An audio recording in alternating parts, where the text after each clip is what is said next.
Shout out to G-Man Boxing. Where's the piss bottle? It's over there.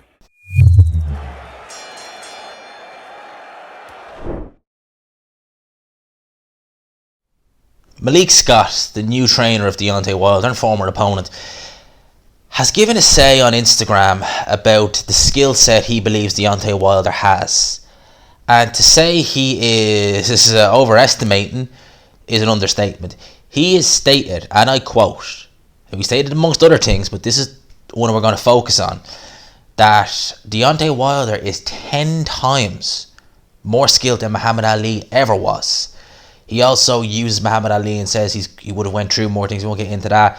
But in terms of boxing skills, Malik Scott is saying Wilder is 10 times more skilled than Muhammad Ali. Now, one of the criticisms I had about Deontay Wilder, still have, is his team. Yes, man. You had Mark Breland, who was the only decent trainer in that camp, who was the only one who actually had Deontay Wilder's best interest at heart in that Fury rematch. Say that basically JD's, if Deontay Wilder is not having a good day or he's not in the mood, you don't say anything. As far as they're concerned, Wilder knows it all. You don't say anything. You're just there to, I don't know, just be cheerleaders. And that's one of the reasons why Mark Breland was just frustrated more so at the end. Now, people have said it before, I'll say it again. Too many yes men, not enough people to ground Deontay and, get his ego in check and keep him, on the straight and narrow and keep him focused.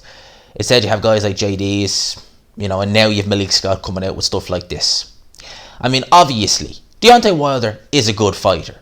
Make no mistake about that, he is. I'm not going to come out here and say he's not a good fighter. He is. He's very entertaining.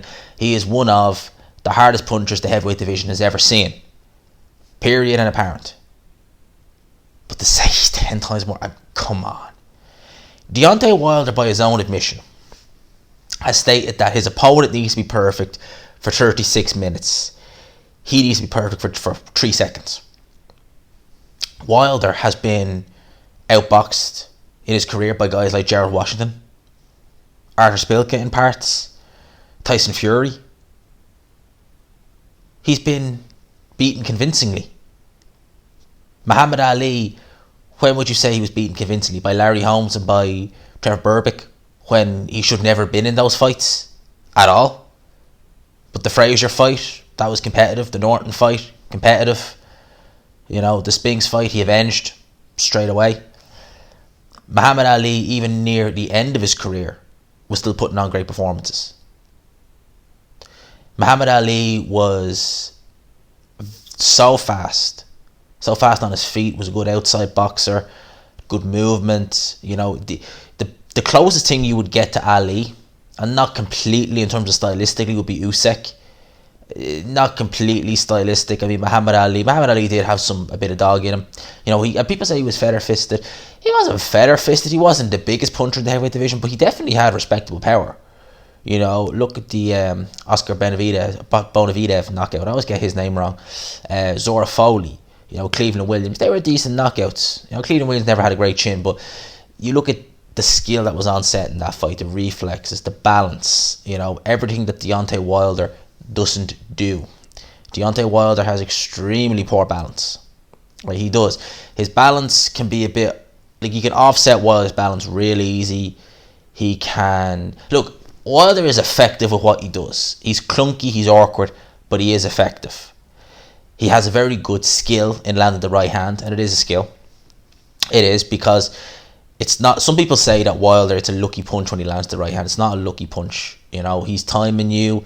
He's looking for openings. He's looking to see what you do, and then really so he can throw that right hand with precision, accuracy, and speed.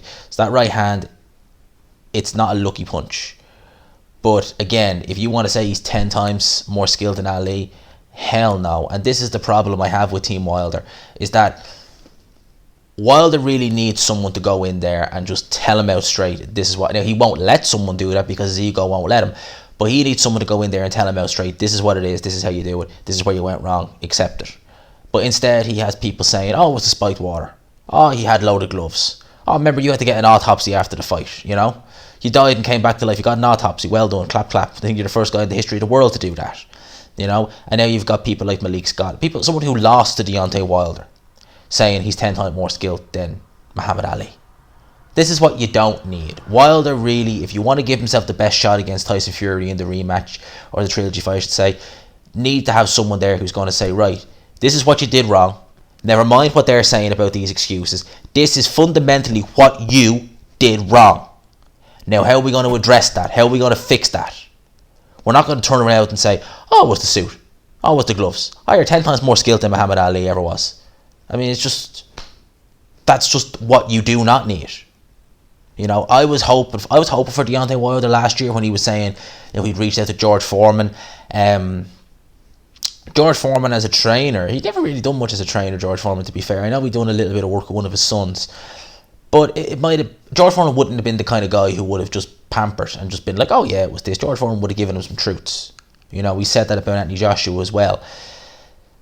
Something like that is what Deontay Wilder needs someone who's going to just tell him out straight what it is. And with Malik Scott coming out with stuff like that, saying he's 10 times more skilled than Ali. No. Muhammad Ali was extremely skillful.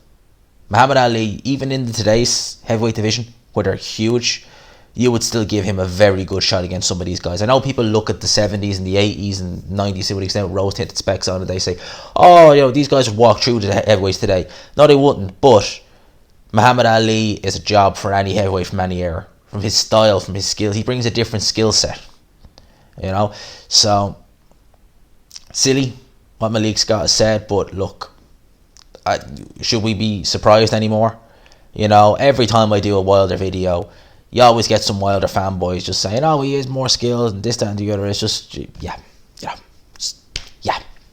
good on you.